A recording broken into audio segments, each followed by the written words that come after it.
if we just look at the NHS pension scheme for a moment, okay?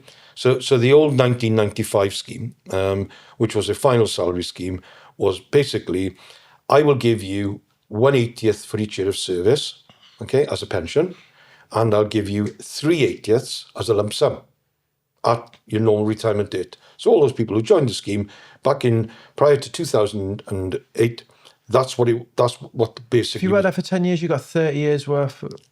You had 38 years. Yeah, 38 so 8 years. Yeah. So if you're on 80 grand, you'd have a lump sum of 30 grand and a pension of 10. Yeah, okay. At your retirement Very age. nice. Okay. However, they then changed that in the 2015 scheme so that it is now 1/54th. They couldn't make it even more complicated, could they? So it's 1/54th of that year's pension. So I described earlier on that pension then is put into a box, okay? And that box then has an increase each year in by inflation. And then each year, that pension that you've earned is put into a box. And then at the end, 15 years down the road, okay, 15 boxes will be added up. And that's what your pension will be. And you see it every year on your statement, and it's in a line. So you'll have 15 each year, a pension will have been accumulated. But you don't benefit from that effect of your income being high at the end of the year and uprating all of your pension years, basically. But what it is that the government, in that particular example, increase each box of the pension that you've earned by consumer price index plus 1.5%. So when Liz and Kwasi, did that, put their foot in it, as you said. Put their foot in it or fouled up things, okay? Some people were crying, some people weren't, okay? In the NHS, the following year, that pension went up by 11.6%. That one pension. So if I earn £2,000, that pension now is now worth £2,200, give or take. And then every year, the £2,000 pension that I earned will have more inflation added onto it. But you don't have inflation on inflation. It's just the pension that gets inflation. But every box gets inflation added on every year. Okay? So if I'm earning, let's just say, £108,000 a year, I'm earning £2,000 a year of pension plus inflation. So after 10 years, I'll be guaranteed a pension of £20,000 if my salary doesn't change. But I have an inflation on those every year. So it is quite, on the one hand, is quite generous. But the reason why they've reduced it is because, and extended the retirement age, is because under the old scheme, okay, I used to have a pension and a lump sum. Okay, under the new scheme, it's just a pension. So if I want to give up some of my pension to get a lump sum, tax-free lump sum, I have to give up £1,000 a pension to have £12,000 a lump sum. Now you might think, well, that's a no-brainer. But it isn't. Because how long are you going to live for? What's more important to you? That's the cast iron guaranteed £1,000 increasing each year by inflation.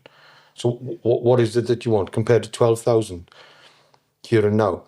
So it all depends what people want. But the key thing is, they don't make it easy for people, though, do they? I mean, you just explained that to us, and I'm a bit like, like trying to wrap my head around it, and people just trying to do their jobs. And they're like, oh, we're gonna fandangle your scheme into this thing, and people are like, what the hell is going on? I agree. And my daughter's in the NHS, she's trained to be an anaesthetist, and she says it's very, very confusing. She knows how to knock people out, not crunch the numbers. So she says I do that when I talk to people. That's another story. So from that perspective, it is really, really important to understand what you have. Where can people, do you think, get that information about their particular scheme in a way that's digestible? Do you think? So the annual benefit statement, they should take a note of it, and generally it'll show what the difference is on an annual basis. The words that I use. What have you accrued? Okay, so there's an accrual rate. So the accrual rate is how much pension do you earn each year? So the example I've given there, 1/54th or 1/80th or 1/60th, that's the accrual rate, for want of a better description. But the key thing is to understand that the final, so as a 1995 definition is concerned, okay, so every year they show that you've earned pension, okay, under the old 1995 scheme. But the final definition is the last 3 years of pensionable earnings. So, and a lot of people don't realise that.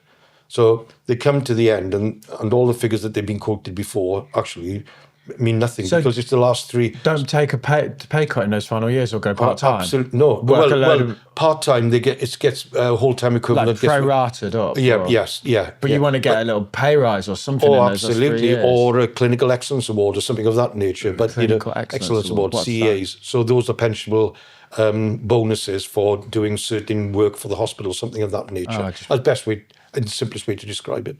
But, you know, the key point is a defined benefit is a very, very valuable... in any shape, form, all of the schemes that exist are still great schemes. Yeah, for certain individuals. And obviously with other individuals, they may want to, you know, take a different view, and that's understandable as well. But they've got to understand what it is that they potentially are going down the road of. And unfortunately, there have been a lot of scams in recent years. That was a clip from our conversation with defined benefit pension expert Peter Lawler. You can watch the full thing right here.